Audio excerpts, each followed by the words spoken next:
আসসালামু আলাইকুম।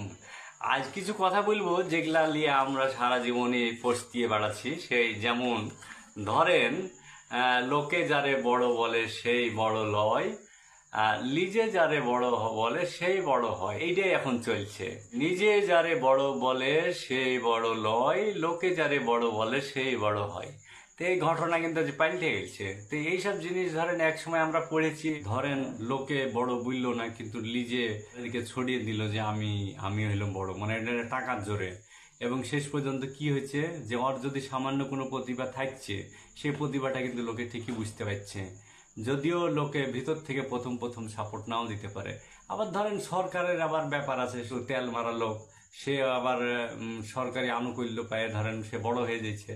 তা নিজে যারে বড় বলে সেই বড় হচ্ছে, ব্যাপারটা এরকম ঘটনা ঘটে গেছে। আজকে ছোটবেলায় শুনেছিল, কিন্তু এই কথাটা নিয়ে আর এখন আর বিশ্বাস হয়েছে না। তো যাই হোক, অনেকে ধরেন লেখক হইলো, লেখক মনে করলো দু চারটে কবিতা লিখে, কিন্তু দেখা যাচ্ছে যে এই যে স্বৈরাচারের হোক আর সরকারের হোক, দালালি করে তার সে বিখ্যাত হয়ে গেল, কিন্তু তার তো পরবর্তী ভবিষ্যতে কোনো কিছু টিকে থাকার কথা না, কারণ প্রতিভা দিয়ে আসেনি। কিন্তু দেখা যাচ্ছে তার একটা লেখা ভালো হয়ে গেছে, তাহলে কি সে টিকে গেল। এই জন্য একজন লেখক কিংবা একজন সঙ্গীত শিল্পীর পরিচিতি হওয়ার জন্য নিজেকে পরিচিতি করার প্রয়োজন হলেন, কোনো তেল মারার অভ্যাসও নাই। এই জন্য আমরা ধরেন লিখি, কিন্তু কোনো খোঁজ পাওয়া যায় না, পড়েও দেখে না কেউ। এই হচ্ছে ব্যাপার, যে আমরা ভালো লিখলেও এই ফাংশনের ভিতরে সেই ফাংশনটাই নষ্ট করে ফেলেছে মানুষ।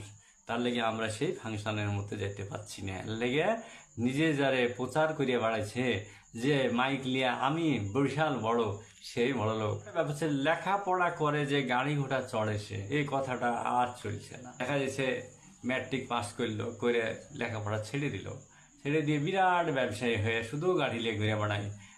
আর বিরাট ভাবে একবারে লেখাপড়া করে একটা ফুটিয়া চাকরি নিয়ে ওই সারা জীবন শেষটিয়া মরে যেতে হবে। ওই গাড়ি ঘোড়া চড়ার আর সিস্টেম থাকলো না। তবে সবার ক্ষেত্রে এক লয়, এক একজনে এক এক রকম অংশ পারে। বেশিরভাগ ক্ষেত্রে যে লেখাপড়া করেনি তারাই আজকাল বড় লোক হয়ে গেছে। তো এইসব কথা বই পুস্তকেই ছিল, কিন্তু বাস্তবে আর নাই। তাইলে আবার কথা হবে আর একটা দুইটা বিষয় নিয়ে। যদি ভালো লাগে চ্যানেলটা সাবস্ক্রাইব করে দিয়ে আর আমার সাথে থাকেন।